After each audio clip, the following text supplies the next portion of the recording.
everybody. This is Alan Peterson with Beat the Thriller Author. And in this podcast, we're going to be meeting Percival, Constantine. Percival, are you there? Yeah, I'm here. How are you doing, Alan? I'm doing good. Thank you very much for coming on to Beat the Thriller Author. Well, thanks for having me. Can you tell us a little bit about yourself, please? Sure. I've been a published author since 2007. Started all the way back then, back when self-publishing was only print on demand. And I started off writing a few standalone stuff, and then in 2010, I began my first thriller series, Infernum. And now I've got about 4 series I'm working on altogether. My stuff is mostly action and crosses a few different genres. So I've got a thriller series, an adventure series, a superhero one, and I do a horror series for a small press publisher as well. Wow, yeah, it's 4 series at one time. Yeah. How do you keep all that organized? Well, my books are short. 2 of my series are novella series, so they're about 30K novellas each. And then another one is a serial, so that's 15,000 word episodes. And then the last series, the one I do for the small press, that's actually a series of about 10K short stories. So, and those only come out like on a quarterly basis because it's through someone else. So I don't have to put too much effort into those. The Infernum, that's the one that's the thriller series? Yeah. Infernum is my thriller series. It's a espionage thriller series. And then the Myth Hunter is also classified as thriller in a sense. But it's more of a Indiana Jones, Lara Croft adventure type of thing. And so what got you to write thrillers? Have you enjoyed the genre before as a reader? Not so much as a reader, but more as a viewer. Like, I love the thriller movies, so that's really what kind of drew me into it. Movies and pop culture that influences in your writing? Oh, definitely. The James Bond films have been a big influence in Infernum. The Hong Kong blood operas, like John Woo's Hong Kong movies, that kind of stuff, they were a huge influence, especially when I was writing the first book, Love and Bullets. And who are the main characters in the Infernum series? Infernum juggles different characters in each book. The focus of the series is on this international criminal organization called Infernum, run by a mysterious power broker named Dante. And he's waging kind of this shadow war against what looks to be a government agency called the Agency. But actually, there's some other stuff going on with them. And each book has focused on a different protagonist. So in the first book, we've got a former government operative named Angela Lockhart, whose husband was killed in the line of duty. And she ends up joining up with Infernum to try and find out who killed her husband. The second book, Outlaw Blues, that focuses on a former Infernum hitman coming back in to do one last job. He got out of the game, about 10 years previous because of a botched assassination. And then the third book, Gentleman Rogue, introduces yet another character named Dalton Moore, who's a professional thief who gets called in to work with Infernum, kind of forced to work with them, because he inadvertently stole something from someone who owed something to Dante, and then Dante tells him he's in his debt. So each book is focused on different main character, and the fourth book, The Fixers, which is coming out in January, that features Angela once again. Yeah, so that's pretty cool. That's a good way of keeping it fresh with the different characters, even though it's the same series. Yeah, it's been really cool, and it's been interesting how I've been able to work in like recurring characters and elements through each book too. I love the covers. They're really awesome. Oh, thanks. Yeah, I did those myself. Oh, really? Wow. Yeah. You got the talent.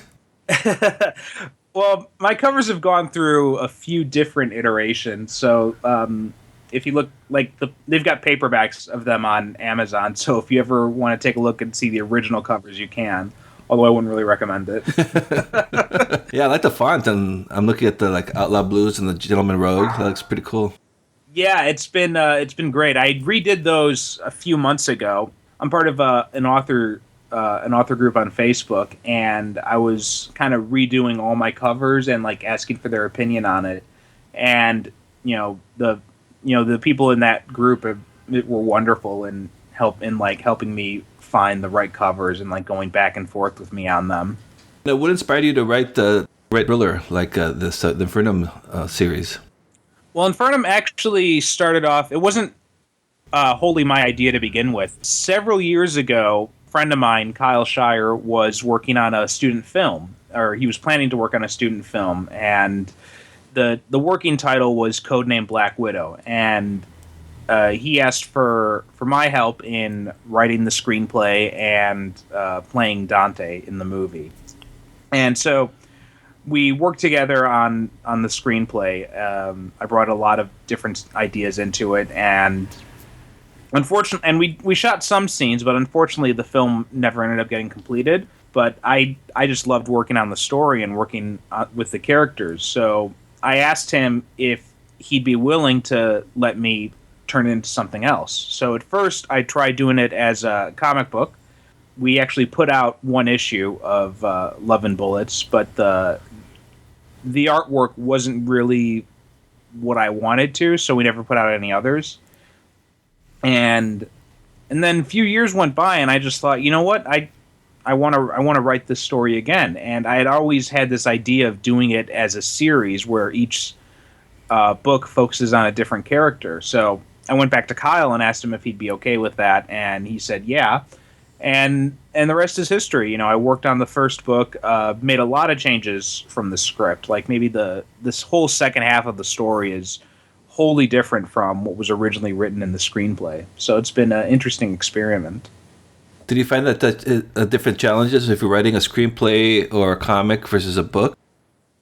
Not too much. I actually, when I first started writing, I did a lot of comic book practice because I've always wanted to write comic books. So writing in the comic book format, writing in screenplay format, I actually find it easier than writing in prose. And do you do your own drawing, or you just or you focus on the writing?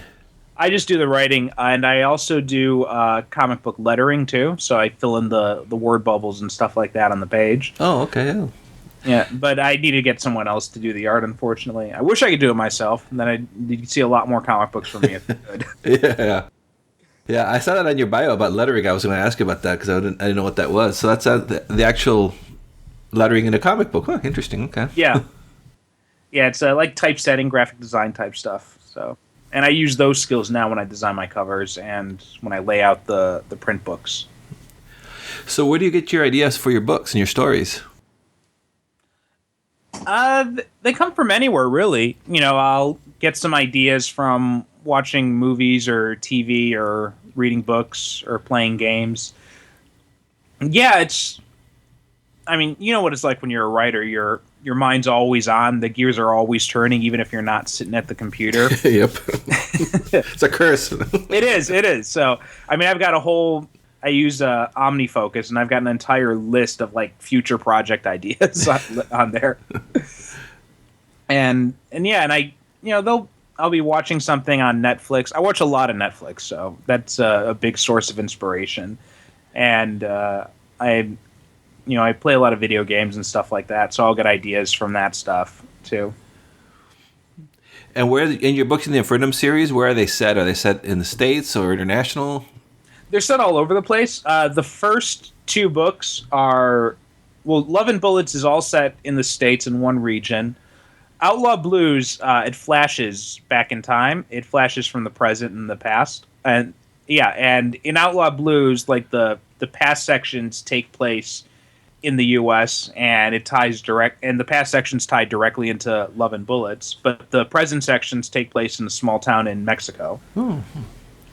And then Gentleman Rogue takes place, it opens up on the west coast of the States and then moves over to England briefly, and then the rest of it takes place in Eastern Europe. And The Fixers, which is the one that's coming out in January, takes place all in Russia. Oh wow! And how do you do the research for that to be able to write if you haven't been to a certain location? I use the internet a lot.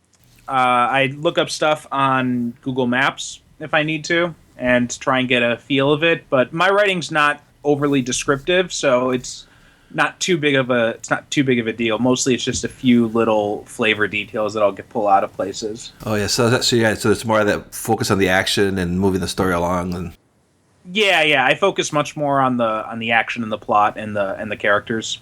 So, who would you say are some of your influences in your writing? That's a good question. There are a lot of writers that I really enjoy reading, but I wouldn't call a lot of them influences directly, if you know what I mean. Yep. For my action books, I think a lot of my influences come from film directors. You know, I tend to visualize a lot of the stuff that's going on in terms of watching a movie. So that's been really big. Like, so directors like Tarantino, John Woo, Robert Rodriguez, those kind of guys who do this kind of breakneck action style stuff is a big influence when I'm putting together action scenes. For prose writers, I guess if I had to pick one writer who influences my work the most, it would probably be Elmore Leonard. I think his style of dialogue, especially, just like his prose, was just very punchy and quick, and I tried to go for that same type of feel in my books. Do you find that your experiences in your own life or people that you know, do they make it into your novels, into your books? Yeah, to an extent, I change things up a lot, but there's definitely places that I've been, or things I've done, or seen, or people I've known, and little bits of that will find its way into the story in different kind of areas. But it's not always like a one-to-one translation. You know, I won't like write a character that's wholly based on one person in one of my books. Instead, most of my characters will be like a composite of different people that I've known. So you might have a friend go, "Hey, that's like me." Well, yeah, I wouldn't have them go. I mean, they might notice an element or two of themselves in a character, but I don't think they'd be. I think I mix it up with a whole bunch of other stuff enough so that for the most part, no one will be able to point to one character and say, "Hey, that's me," or something like that. And then other stuff, you know, like you said, I live in Japan, and sometimes some of the places I've gone to in Japan have found its way into some of my books. The first book in the Myth Hunter series, The Lost Continent, has some scenes that take place in Japan, and some of the stuff that happens in those scenes comes from experiences that I've had, or things I've learned since coming to Japan. So, what are some of the challenges when you're starting to write a book? What's kind of your process and some of the challenges that you encounter? My process has become a lot more organized in the past year or so. Like before, I used to just I used to just pants it, just try and find the story, and that was a bad idea because it took me forever to finish stuff. Like before, I was doing maybe one book a year. Now I'm doing like monthly releases, and there have been a few things that have contributed to that. One of them is planning out everything before I start writing. So I keep a spiral notebook with me at all times, and anytime I have an idea for a story or a series or even just a character or just some idea, I'll write it down in there. And when I'm ready to start a new project I keep all my projects organized in OmniFocus, so I always know what I'm going to be doing next and what's coming up, what's coming next on the pipeline. And I've got due dates for it and all that in there. So when I start a new project, I'll transfer the notes. If I still have trouble working out the plot of the story, I'll try and transfer the notes into Scapple, which is a mind mapping program, and try and figure out the story ideas through there and making connections. And then when I'm ready, I'll write out a summary of the whole story in Scrivener, and then break that down by scene. And then I'll make the scene index cards in Scrivener in the manuscript document, and then just have like a brief 1 to 2 sentence long log line for each scene. And so then when I'm writing the scene, I've got that synopsis right there on the side, so it's all right there and it flows pretty easily.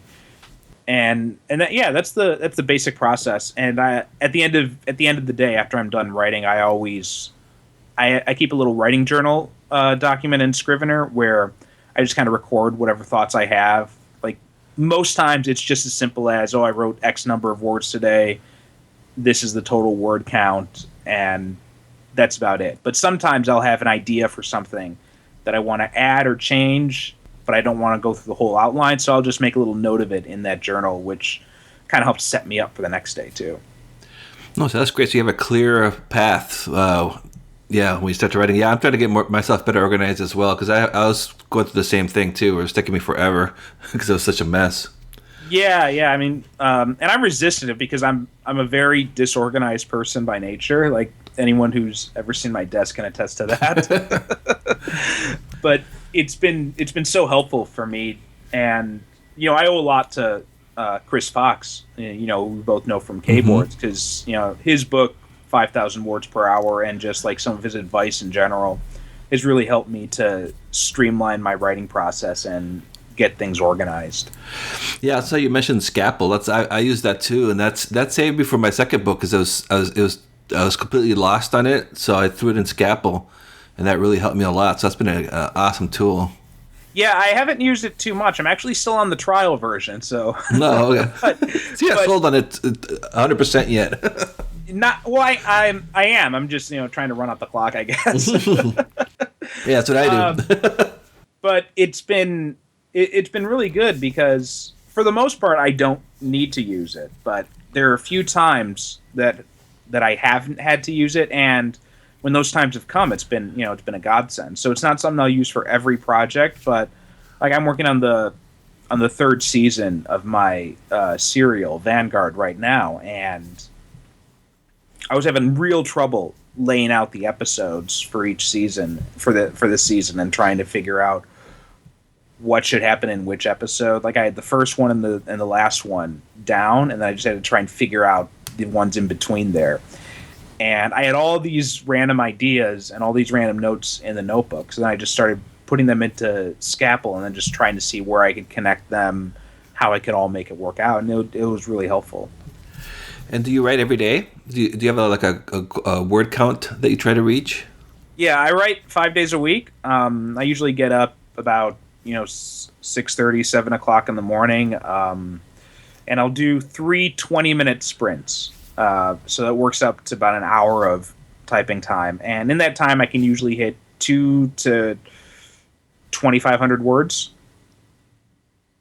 2,000 to 2,500 words, and I'll do that Monday through Fridays. I take the weekends off because my weekend day job is the hours can be kind of long, and I have to. And sometimes I'll have to be up as early as 6:30 to get ready for that job, so it's a little hard to squeeze in writing time. So I give myself permission to take the weekends off because of that. Yeah. Huh. And do you use Chris Fox's app? Oh yeah, 5,000 words per hour. I love that thing. Yeah, I haven't downloaded it. I've tried it once, but I haven't. I'm trying to get into the habit of using it. The little shout out kind of freaked me out the first time. You know what? The first time I used it, it was in. I was actually in the teacher's room at one of the schools that I work at, and I didn't realize it had that. So it freaked the hell. Like everyone just looks up when it happens, and I'm like, oh crap. Yeah, no, I had no clue either. All of a sudden it was like woohoo or whatever it was. Yeah. He said it's his girlfriend.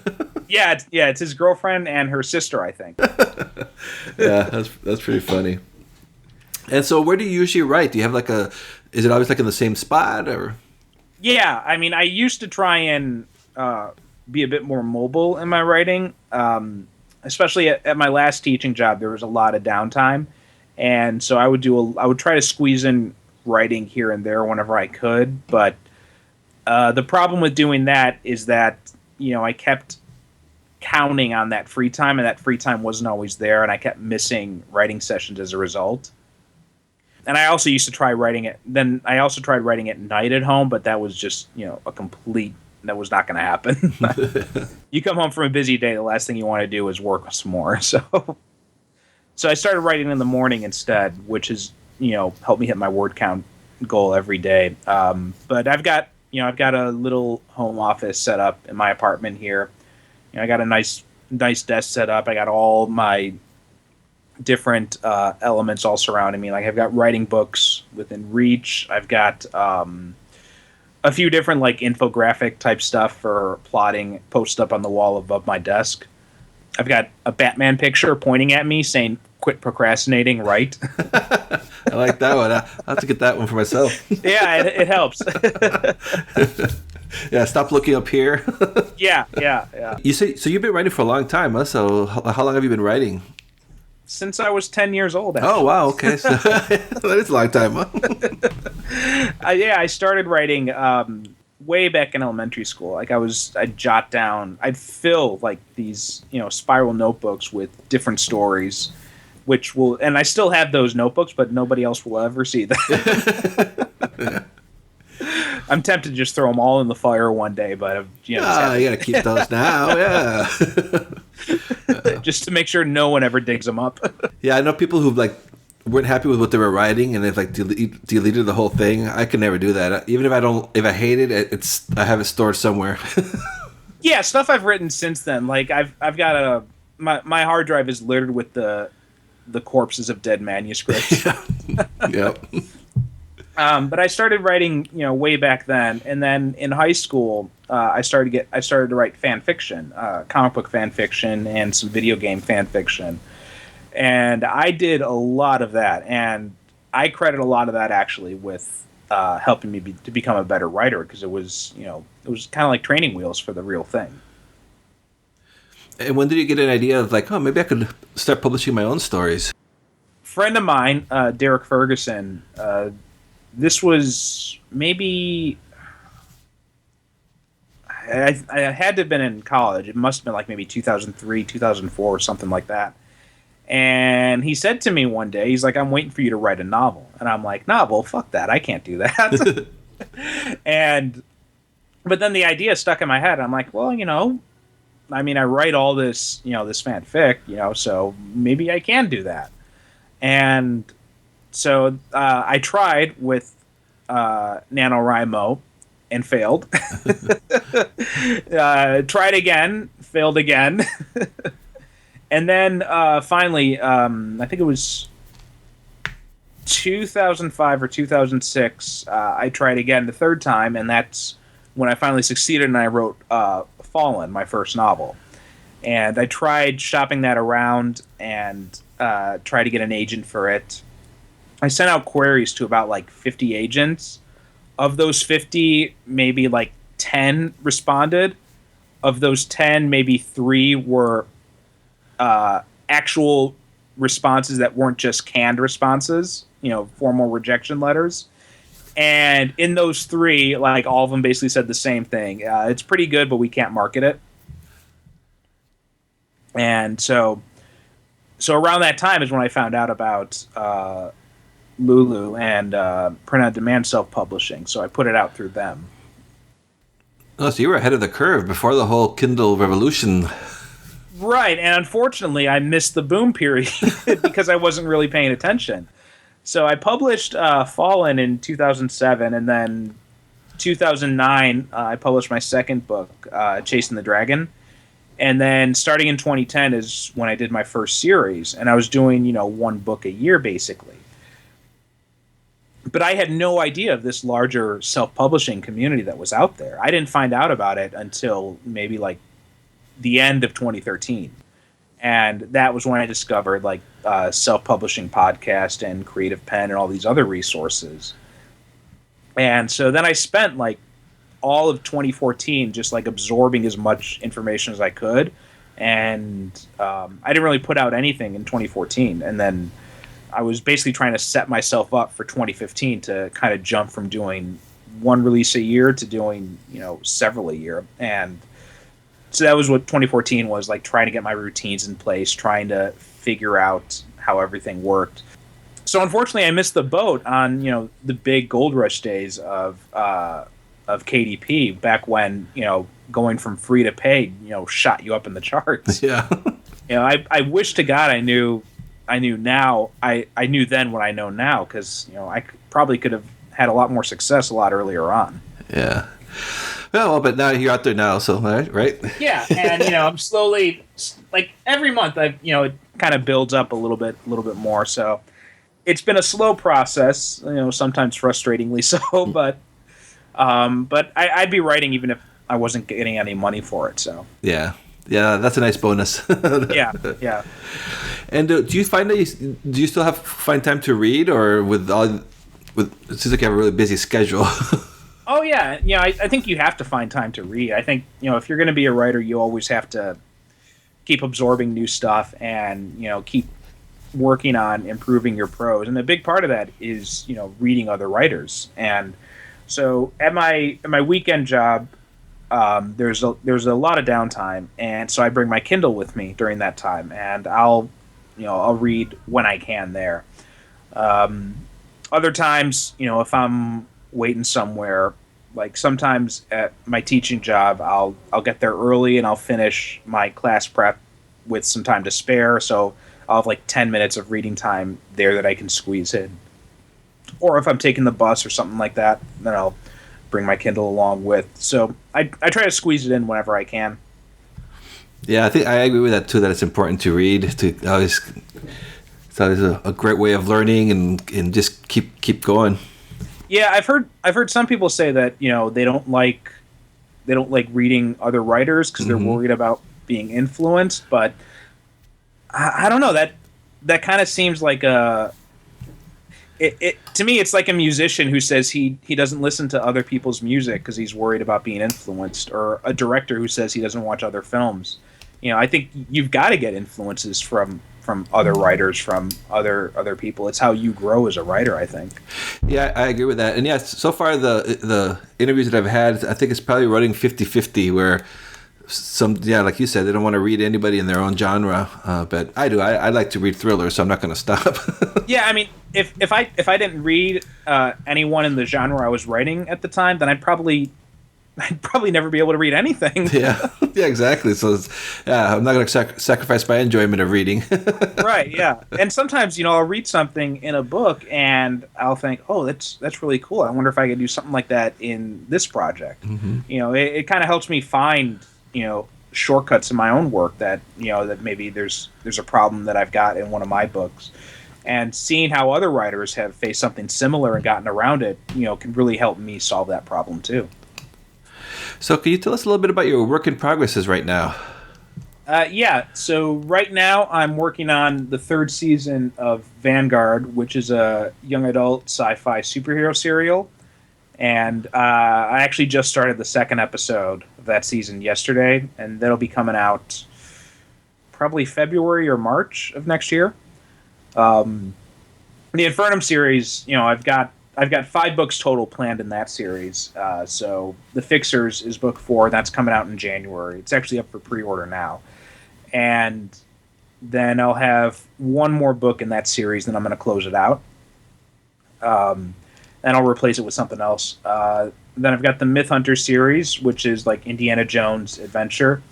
There are 3 books out in that. The 4th book is coming out in December, and also is up for pre-order now. And that one's going to keep going for a while, I think. I started doing some rough outlining for book 5, and I think I'm going to go beyond that. So it'll be around for at least 6 or 7 books, probably more. And then my Luther Cross series for Pro Se Productions, that's the 4th book the 4th story has been sent in. I'm not sure when it's going to be coming out. And I've got some other short stories and stuff that I've got coming out here and there. Once I finish the Infernum series, I'm thinking about doing a series about a character I wrote a short story for in an anthology for Pro Se Productions called The Dame Did It. And it's a female Japanese PI operating in Osaka. And a lot of people really like that character and really want to see more about her. So I'm thinking about expanding it into doing a series of thriller books with her as the main character. Yeah, I noticed that on your books, kind of like pulp type fiction. Yeah. The font on the title kind of says, "Oh, that looks like a pulp story." Yeah. Lots of pulp stuff I got coming out. Are you active a lot in social media, on Facebook and Twitter and all that stuff? Yeah. I'm on Facebook, Twitter, and Google+. Twitter and Google are mostly just for sharing new releases and sales and stuff like that. Facebook's my main platform. I'm in a few different writing groups on there. And Yeah, I've got a Facebook page, and I've got a regular personal account. So tend to stay pretty active on both of those.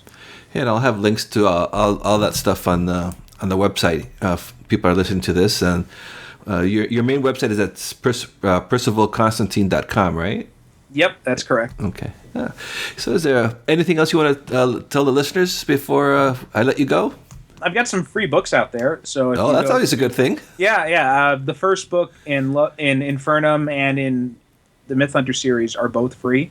And so if you go to percivalconstantine.com, I've got a section for free and discount books right there at the menu. So really easy to find. Oh yeah, I'm looking at that. Oh yeah, you have a whole bunch. Cool. Yeah. So both those two are free, and then I do, because Vanguard is in KDP Select, so I can't make the first episode perma-free anymore. But I run, occasional free promotions on that as well. All right, awesome. So I'll definitely have a link to that as well. All right, Percival, I want to thank you very much for coming on the show and telling us about your writing and your books. It's been awesome talking to you. Yeah, same here. Thanks for having me on, Alan. All right, thank you. Bye now. Bye. Thank you for listening to this episode of Meet the Thriller Author. You can visit our site at get.thrillingreads.com/podcast for more information on our podcasts. And you can also subscribe to this podcast on your favorite podcatcher, like iTunes, the most popular one, of course. Just search for Meet the Thriller Author and you'll find me there. And I'm also on Facebook at facebook.com/Meet Thriller Author. Love to hear from you. Love to hear your comments and your feedbacks on the shows. And I'll have a new podcast, new interview with a thriller author. I'll be posting them every Tuesday, so stay tuned for that. And don't forget to subscribe. And please visit my author website at alanpeterson.com.